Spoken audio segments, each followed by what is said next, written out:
Isn't it great that Congress changed the tax law for 1988, simplified it, modernized it, did away with all those complex provisions? Why, they managed to get the tax law down to only 2,700 pages. Nobody understands all of this stuff, but there is a way for you to do your income taxes by yourself quickly, inexpensively, and correctly using tax preparation software. In fact, using your computer to do your taxes may be reason enough to justify owning one. Today, we take a look at tax preparation software on this edition of the Computer Chronicles.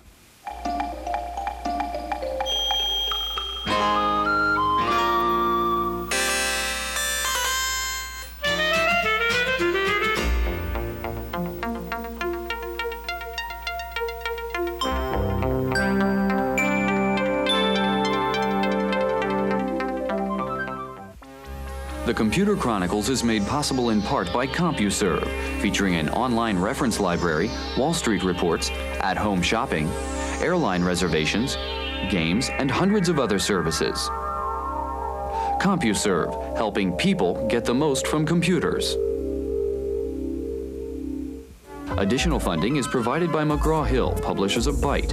Byte's detailed technical articles on new hardware, software, and languages cover developments in computer technology worldwide. Welcome to the Computer Chronicles. I'm Stuart Chaffee, and this is Gary Kildall. Gary, it's income tax time again, as you know, and that means we've got to do our income taxes. A couple of ways you can get help. You can go to the bookstore and buy these kinds of things, which can help you do your taxes. But better yet is to buy the software that these same guys are writing right now, because all the rules, the logic, and the strategy that's in the books is in the software. For example, this is TurboTax from ChipSoft. It not only tells you how to depreciate and amortize, it does the depreciation for you. It does the amortization for you. It automatically moves the numbers up and back from federal returns to state returns and so on.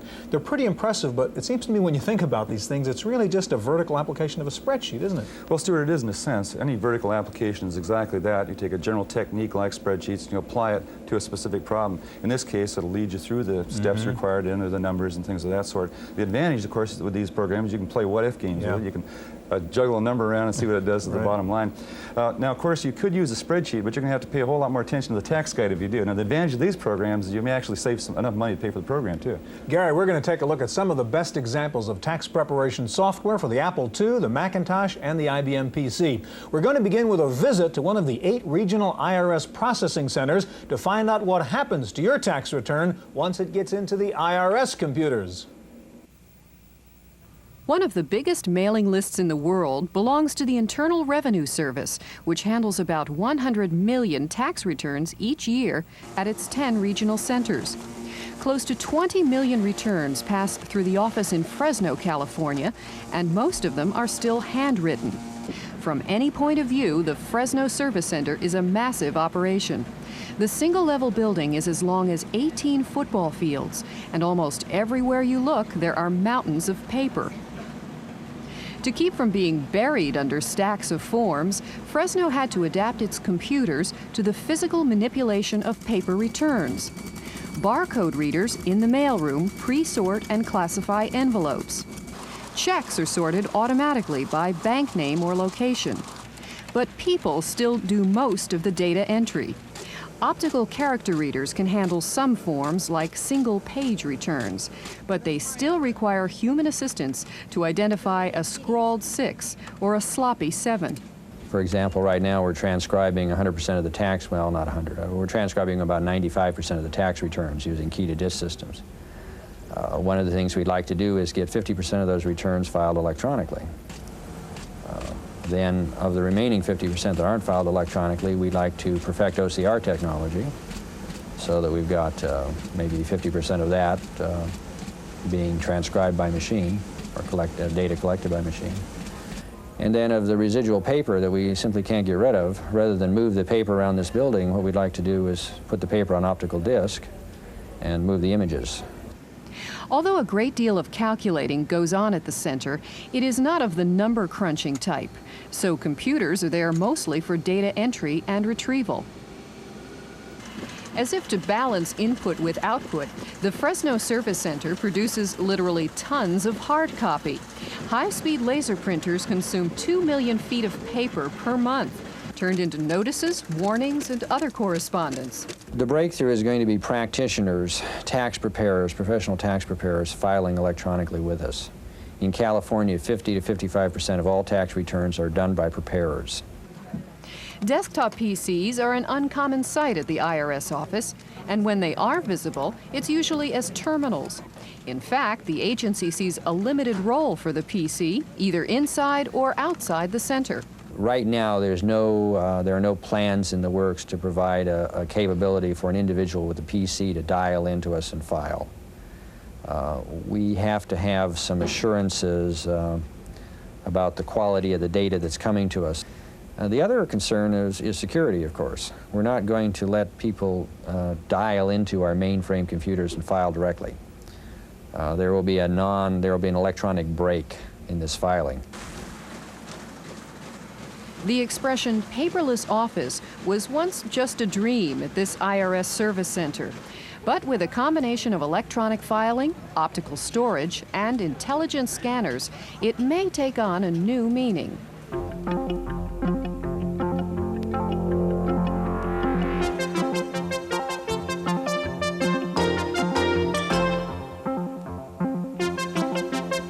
Joining us in the studio now is Nicholas Kofsky-Sky, the president of Sky Computer Resources of Portland, Oregon. Next to Nicholas is Ed Tittle, contributing editor to Magazine and the author of several articles on tax preparation software. Ed, most people just take their pile of receipts and W-2 forms down to the local office to have their tax prepared. Why would anyone want to use a computer program? Well, there's a couple pretty good reasons why you might want to use a computer. First, the computer's a little more forgiving than your pencil and eraser and lets you do things over. And second, you get a chance to work through several different variations on your taxes to pick out the one that comes out best for you. Now, what about updates? Do they usually have an update for every year? The tax laws change, I guess, from year to year, right? Well, you'll usually buy a standard program, and they will issue updates on a year-by-year basis to reflect any changes in the tax laws. Okay, Nick, what does your tax preparation program do? Well, this is called Federal Tax Forms, and it works with AppleWorks. We decided to use our AppleWorks templates because of this standard interface. People already know how to use it, and also time for preparing them. It takes less time, and we get it to the people before they receive their W-2 forms. We'll take a look at it? Sure. Here's a screen from the 1040. We've already entered some amounts, including your salary and some interest income. However, one of the features is the automatic transfer from one template to another. By pressing the solid Apple A, we can go directly to the Schedule A and be able to transfer information to and from the various spreadsheets that are available. Here's Schedule A to 1040. We'll do that one. I mean, the 1040 to the Schedule A. It takes information from the 1040 that's needed, places it onto the Schedule A in the right places, and is ready for your calculations for Schedule A. Each schedule has a set of instructions, a transfer area that, if you're doing this manually, you have a place where you can find it, and the actual form itself, which looks like the IRS form. When you've completed your calculations, you press solid Apple A again. It gets you to your transfer menu. You select where you want it to go to, and we'll go to the 1040. It's on its way to the 1040. Takes the amount that's deductible, places in the right place, and you calculate by doing Open Apple K for calculation, and you're ready to do your taxes. To do your taxes, you do solid Apple T. These are some of the macros that we've installed. It takes the amount to be calculated for your liability, takes your number, your filing status number, and then it calculates your taxes. Which are? Which, on the very bottom here, is showing that you owe... Okay, we owe $2,456. 56. It then takes that amount, transfers it back to the 1040, and you can press Open Apple K to complete the calculations. We've entered the figures for your credits and so on. We can now scroll to the very bottom of the 1040 form, and you can see that, well, you got a refund this time of $369. Nick, does your program let you print right onto the 1040 form then? Yeah, it does, and it also prints the forms and schedules so that they come out looking very much like the tax forms themselves. And I take it this is at the low end cost-wise. How much does this program This cost? is $39.95 for the basic packet, and if there are additional forms that are needed, they're $5 extra per form. And do you need the 2GS to run this? No, you can use any Apple that can use AppleWorks, and also with the Apple III with 3 easy pieces. Okay, thank you. In just a minute, we're going to take a look at a tax program for the Macintosh that Ed Tittle calls a godsend. So stay with us.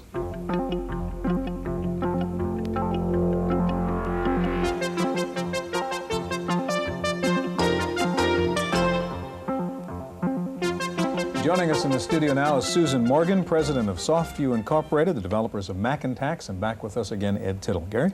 Ed, we've all seen the major changes in the tax laws for 87. How's that affected the use of tax preparation programs? Well, it's made things a little bit more complicated, especially in the areas of things like passive interest and passive income. And I think you'll find that this program we're about to look at is going to show us some fairly helpful features to get us over that first hump. Mm-hmm. Okay, Susan, now you've MacinTax has been out for quite a while. Right. What major changes have you done for this year's tax? Well, we've added a number of forms and schedules. We now have about 50 form schedules worksheets. We compute things like passive losses and depreciation, and we've added a number of other features to the program. Could you run through it for us? I guess that's what Gary was asking too. MacinTax puts the form on the screen. As you can see here, we've already entered the name and the Social Security number. Every time I hit return, I'll move to another field. And for checkboxes like this, I just point and click, and I'll have my X's inserted. Let's move down to the money areas that are more interesting. I just point and click to enter an amount, and it's automatically formatted, and it automatically inserts cents when I hit the decimal point. Plus, every time I hit return, it automatically computes. If I don't want to enter an amount, I want to itemize instead, I just double click, and I'll pull up this kind of an itemization window. And this is a refund, so I can title it refund. And I can put in refund from the state. Tab across, the state was rather generous to me. When I hit return, its total appears here and dynamically linked there. And from the city was nowhere near as generous. Now it retotals and again dynamically links. I can itemize any line on any form or any of the schedules at any time. And speaking of forms and schedules, we have a rather generous amount of form schedules, worksheets, and statements, including the extension to file for the latecomers. To access one, you just select it, and it appears on the screen, linking in the name and the Social Security number. And we'll put an amount in here. It automatically will total as soon as I hit return. And then as soon as I close it, it will automatically link back and appear in the proper place on the 1040. We have some worksheets to help you with the items that are difficult, like what you mentioned, the passive losses. This one is for investment interest. Suppose that my interest was related to a passive activity, which involves the new tax laws. I click here, and I can enter the description. I have a loan that I used for a partnership. I'll enter the amount that I paid interest, and it will automatically compute for me the interest allowed and suspended. And then when I close this out, that's linked to the Schedule A and the passive loss schedule. If I had a question about one of the items, I wanted instructions, I would double click on the form, on the text, and I have the IRS instructions on a line-by-line basis, exactly word for word from the booklet. And we can have them for all the forms and schedules just by double clicking. And then when I'm done with the return, what I want to do is print it out, sign it, and send it in. And of course you can do that printing all your forms and schedules directly onto plain paper. And Susan, these are the forms that MacinTax prints out? Right. This is the form printed on plain paper using a dot matrix and a laser printer, form with all the data, and it prints all the forms and schedules this way. And this year you have MacinTax, in fact, on an IBM and a 2GS, don't you? Right, and it's under the name of TaxView on both those machines. You called this a godsend. Why do you like it so much? All you have to know is the numbers. It knows the rules. Okay, that's great. Okay, in just a minute, we'll see two of the top-rated tax programs for the IBM PC. But first, you know, many people are going to professional tax preparers this year to do their returns, but you'll find increasingly they're using computers and the same tax preparation software. Wendy Woods has a report. For the first time this tax year, Bob Smith, a veteran tax preparer, is using a computerized program to do the planning and preparation for his clients' tax returns. The program, which comes complete with its own PC, hard disk, and laser printer, is specifically designed for tax accountants. It's called Professional Tax Partner, and it contains nearly all the tax forms. As each form is filled out by the preparer, the program automatically calculates. This is a very, very important tool because I don't have to spend all of my time going through calculations and forms and making sure that I get everything on the right line and I don't transpose figures. I simply have to input the information and then I know what the results are going to be, and then coupled with another program I can take a look at the forecast all the way out through 1991. Once the tax return has been completed, all the forms can be printed out, filled out, and are ready to be signed by the client. Bob Smith says the computer has allowed him to take on more business since each customer's return can be done faster. While the computer has made the accountant's job faster and more efficient, it will never be able to replace the planning and experience necessary to get you the fattest tax refund. So no matter how sophisticated tax preparation programs get, they aren't expected to put people like Bob Smith out of business. In Burlingame, California, for the Computer Chronicles, I'm Wendy Woods.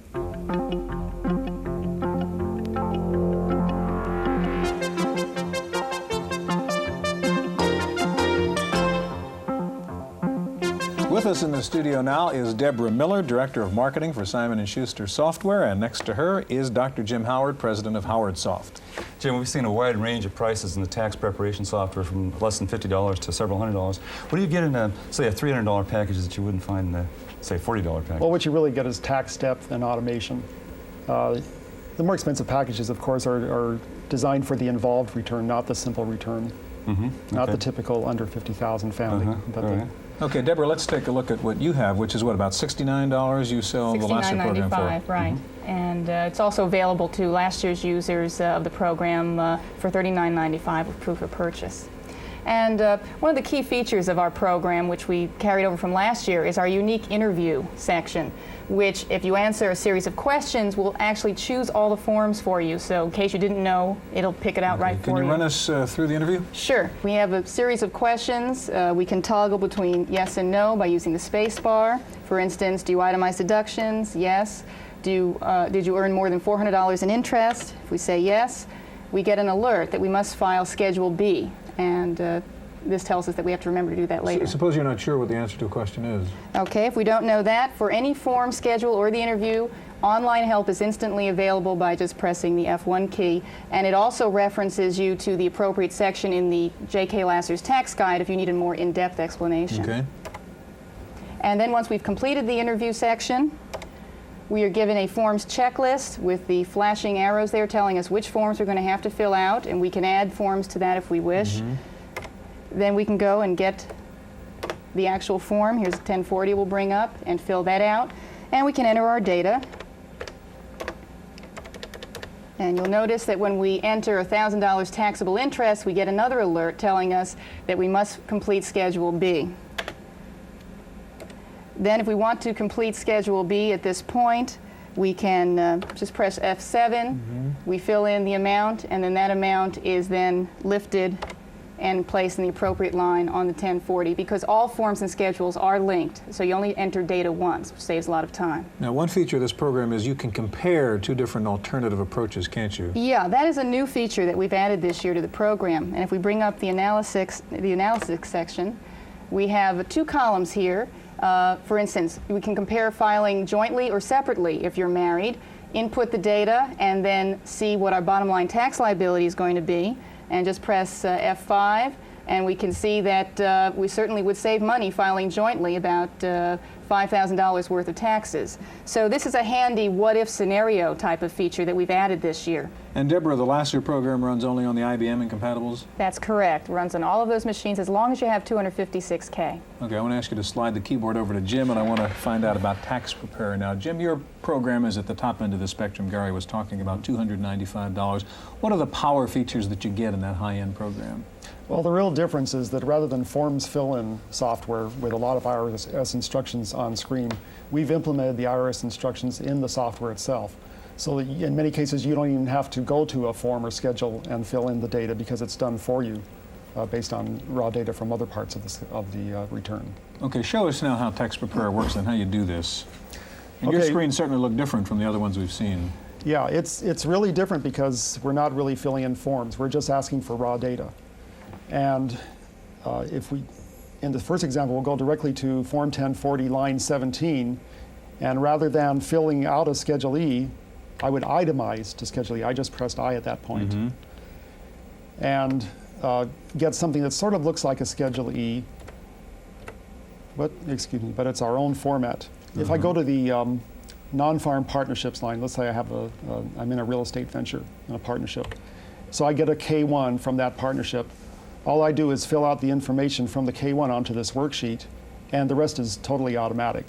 Now, there's one bit of information that's different this year. That's the date you acquired the partnership, and that's important because of the new loss laws, of disallowed loss.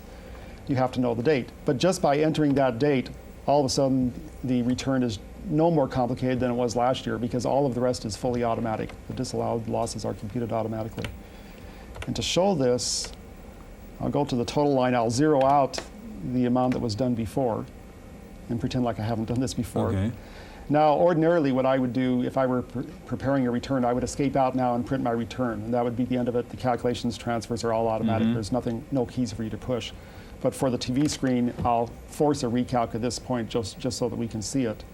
And what it's really done in that time, there's the tax balance due, $837. What it's done in that time is followed these 16 pages of IRS instructions for Form 8582 for investments, filled out 5 worksheets for all the properties that I have in this return, created this 8582 because I certainly never did anything. I mean, I just went to Schedule E and filled out this worksheet. And all of a sudden, this becomes part of the return, and it appears when you print out the return. Now, Jim, when you're filling forms out for you and selecting the forms and so forth, is there any liability issue? So suppose I get assessed a little tax at the end. Did you fill out the wrong forms? Well, I think what it really amounts to is that we have to work a lot harder at testing with our software than the other people do. That hasn't come up yet. No. No, but I mean, seriously, is that an excuse? I mean, suppose you get audited and you say, well, geez, I just did what the program told me to do. Well, no, the individual is always the one that's the person that signs the return is the one that, of course, is liable. And the individual or tax preparer, if a preparer is using this, is the one that's signing the return. So you're really an automated tax preparer. Yeah, we really are, and it's really our reputation rather than legal liability that makes it worthwhile. Jim, who is this program for? What kind of taxpayer would need something like tax preparer? Well, the typical family would be a double income family that has enough money to invest, for example, in limited partnerships like this one, or has some rental property on the side, or maybe a business on the side. If you have any of these situations, then you're subject to all the new tax laws, which are tremendously more complicated than they were last year. Yeah. Deborah, Jim, thank you very much. That's our look at tax preparation software. Hope we'll see you here again next week on the Computer Chronicles.